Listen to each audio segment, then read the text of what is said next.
There's only one man who can be credited for the success of the Judgment Day, and his name is Edge. As Edge became boring and he needed a character change, he went to the dark side. As he was set to take on AJ Styles at WrestleMania, Edge turned heel, thus forming his faction known as the Judgment Day. He'd come out delivering dark promos, and at WrestleMania he was assisted by Damian Priest. As Damian Priest would kneel towards his master Edge, he would join the Judgment Day, and thus this faction was formed. However, the feud between AJ Styles and Edge was not over. A rematch was set to take place at Backlash, and another hooded figure would come out and attack AJ Styles, revealing herself to be Rhea Ripley. Thus, the faction was formed: Edge, Rhea Ripley, and Damian Priest. They were set to take on Liv Morgan, Finn Balor, and AJ Styles at Hell in a Cell. On the Raw after Hell in a Cell, I'm pretty sure it would be Finn Balor who would be revealed as the new member of the Judgment Day. It would come out of the blue, it would really make no sense. As the Judgment Day would announce that Balor was their new member, which would come as a shock to fans since Balor was a face teaming with AJ Styles. Damian Priest would say a line that still stuck with me: "We need to shed all weaknesses." And then the three, Finn Balor, Rhea Ripley, and Damian Priest, would start attacking Edge, thus turning on the man that formed the faction. It wasn't really working for Edge, this dark gimmick. It wasn't Edge.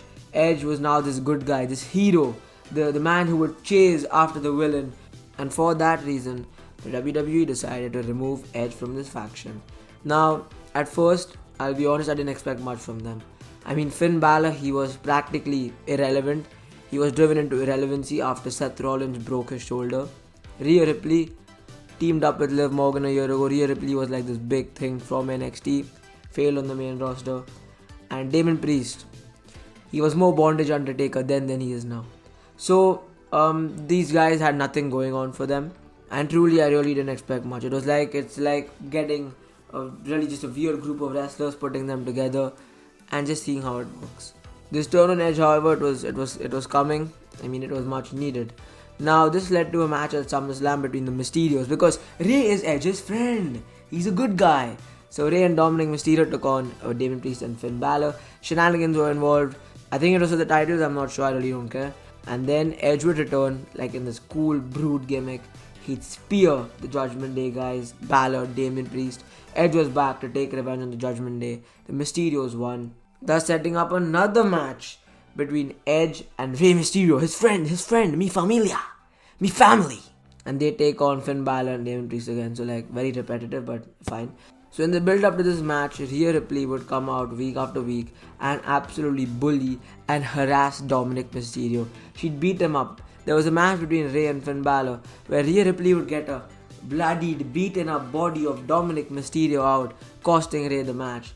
And Dominic Mysterio was just getting bullied week after week. Edge and Rey Mysterio would pick up the win in the match at Clash at the Castle.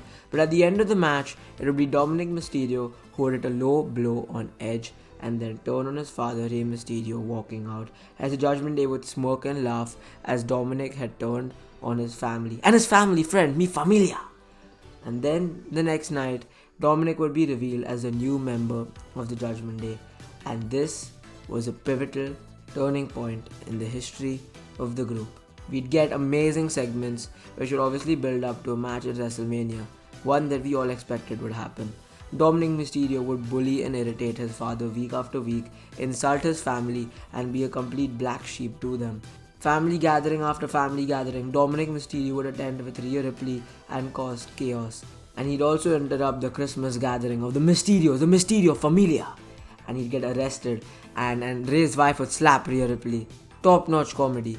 And so this storyline would lead to a match at WrestleMania between Dominic Mysterio and Rey Mysterio. Rey was reluctant to put his hands on his son, but Dominic on the other hand would slap his mother, spit adult juice on his sister, and the match at WrestleMania was what it was leading up to. So now that we're done covering storyline number 1, let's move on to storyline number 2, Edge and Finn Balor.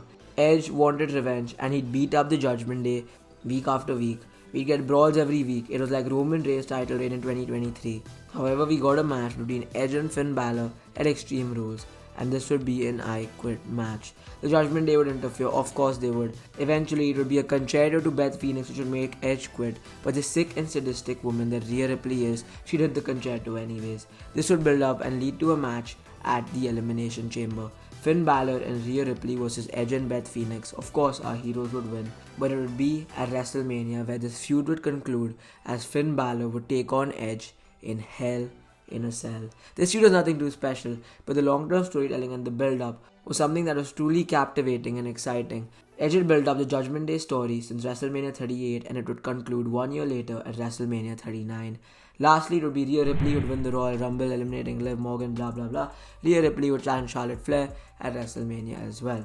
The results of the Judgment Day were none too great. However, 3 out of 4 members were involved in top marquee matches. Rey would finally put his son aside and beat Dominic Mysterio, whipping him with a belt. On the other hand, his mommy Rhea Ripley would become the new women's champion in the greatest women's match of all time. And lastly, it would be Edge who would beat Finn Balor in a scare injury that happened during the match, but still a great match as Finn Balor would push through. The Judgment Day may not have seen much success in terms of wins at WrestleMania, but they truly had evolved and developed. Dominic had become the sick and sadistic heel who tried to mock his dad at every opportunity. Similarly, Rhea Ripley had also become sick and sadistic. She looked like Bellatrix Lestrange from Harry Potter. Finn Balor had now become the prince. And Damien Priest was still Bondage Undertaker. His time is gonna come, okay? His time is gonna come. So post WrestleMania, the Judgment Day wasn't really scheduled for much. Backlash was to take place in Puerto Rico. And as I said, Damien Priest's time is gonna come. And it would come now, as Bad Bunny would find himself in a feud with Damien Priest. And they would fight each other in a match in a Puerto Rico street fight. And this was the turning point in Damien Priest's career. Damien Priest had the match of the night as they tore the entire place down. The atmosphere when Bad Bunny entered was one that was unmatched. Damien Priest played the perfect heel. Although he was the hometown boy, it was Bad Bunny who everyone wanted to see win.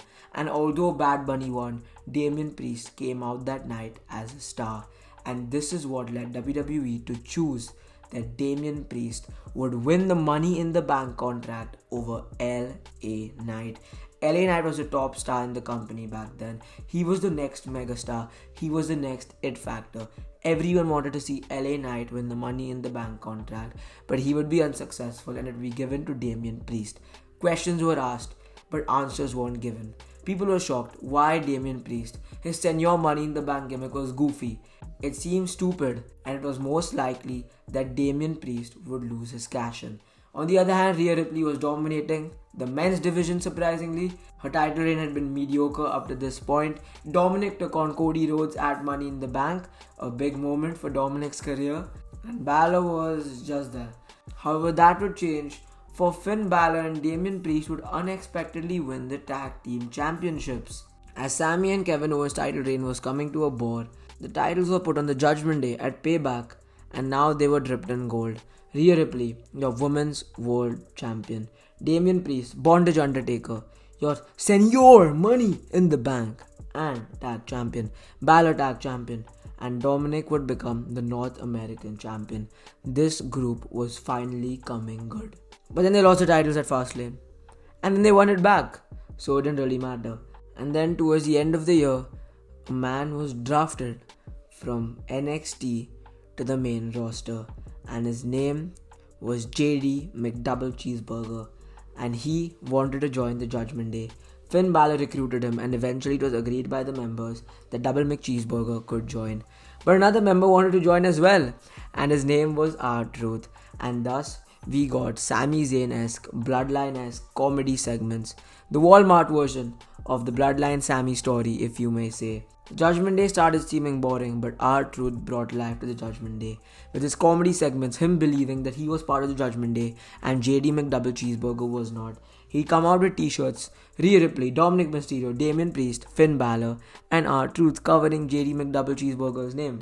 And he'd come out match after match, week after week, trying to help the Judgment Day, but costing them every single time. The Miz tried to slap some sense into R-Truth's head, but R-Truth was just delusional. And eventually it would be Damien Priest who'd snap on R-Truth, beat him up. But R-Truth would be back next week, and Damien Priest was just furious.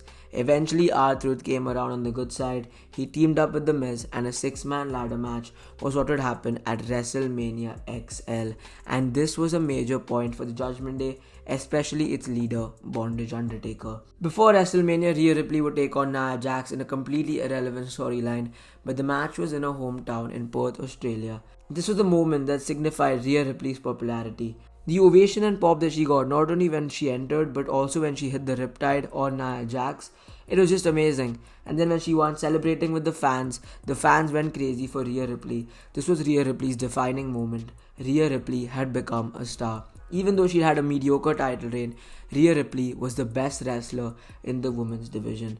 But that was not gonna be for too long. Rhea Ripley would face Becky Lynch at WrestleMania, the winner of the Elimination Chamber, last eliminating Liv Morgan. And that is a point that must be noted. Rhea Ripley would defeat Becky Lynch as all expected, and again the ovation at WrestleMania was crazy. I can confirm that the entire crowd was screaming "Mommy, Mommy, Mommy" throughout the entire match and booing Becky Lynch, and that's how much they loved Rhea Ripley. The match that would follow was not good for the Judgment Day. It was a ladder match, and the first titles were unhooked by Grayson Waller and Austin Theory, and the second by R-Truth and The Miz, concluding that storyline. Judgment Day were no longer champions, but the next night would be a big one.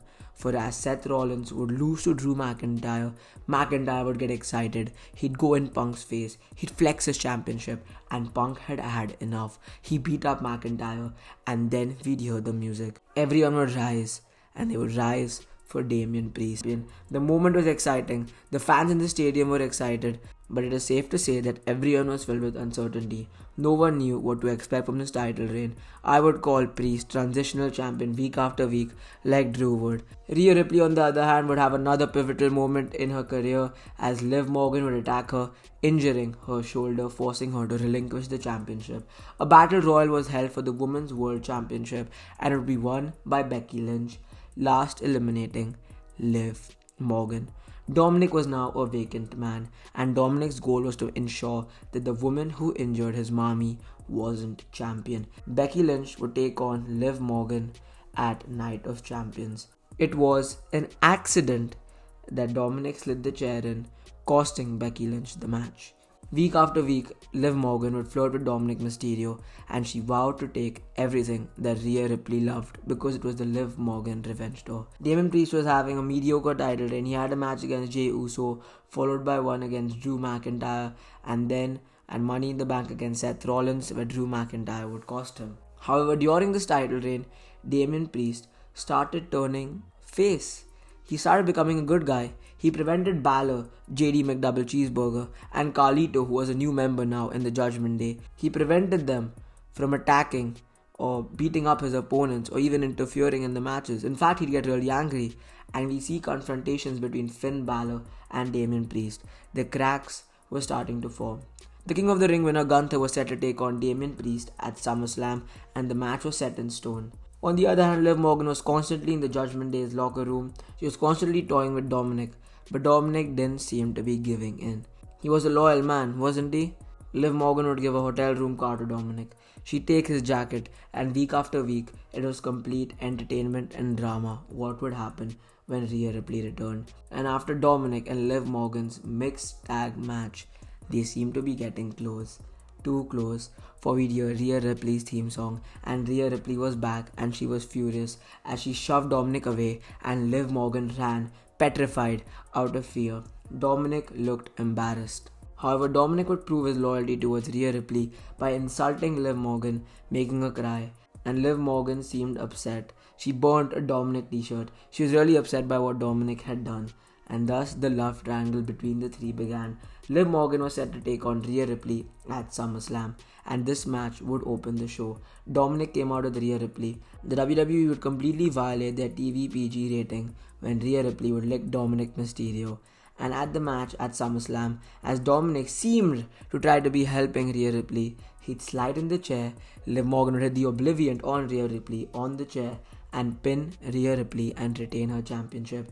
And after the match, Dominic would laugh. He would smirk and then kiss Liv Morgan, proving his disloyalty towards Rhea Ripley. Rhea Ripley and Dominic Mysterio were no more. But that wasn't it for the day. Damien Priest and Finn Balor seemed to be having an altercation backstage. Damien said that he'd always be there to help Balor whenever, and they shouldn't have any misunderstandings. Balor confirmed that he'd only come out if Damien needed the help, and then Balor came out, seemingly trying to help Damien Priest. But as Damien would hit the South of Heaven chokeslam, followed by the Razor's Edge, and pin Gunther, Finn Balor would take Gunther's leg, put it on the rope, and thus turn on Damien Priest. And as cold a moment as that was, Damien Priest would see on the TV that Finn Balor had turned on him. He choked Finn Balor, but from behind Gunther did the sleeper and win the World Championship. Thus both Rhea Ripley and Damien Priest were costed the titles, and the new Judgment Day has been formed. Finn Balor, Carlito, Liv Morgan, and its true leader, Dirty Dominic Mysterio. A feud has been set up between Damien Priest and Rhea Ripley versus Liv Morgan and Dominic Mysterio, and we'll see where that goes. Damien Priest went from a C-tier superstar to a top babyface in the company, and that's something I can't deny. Although I insulted his botch after botch in his every world title match, he exceeded my expectations and he has shown true growth and popularity. Rhea Ripley is a megastar. She's the best women's wrestler on the roster currently. Dominic Mysterio has evolved into a character nobody expected from him. From being a good guy, his father's lackey, to being a top heel in the business, if not the best. In 2023, videos were made covering how Dominic Mysterio was the best heel in the entire wrestling industry. And Finn Balor is back as the prince. JD McDouble Cheeseburger, again, he's now tag champion. He's finding success on the main roster. Carlito seems to be fitting in the group well. And Liv Morgan has finally reached the place where everyone wanted her to be. Thus, it's safe to say that the Judgment Day has helped usher in a new era of superstars, helped them grow, and helped them become megastars on the roster. And that day, when the entire group turned on Edge, that was the Judgment Day for that group.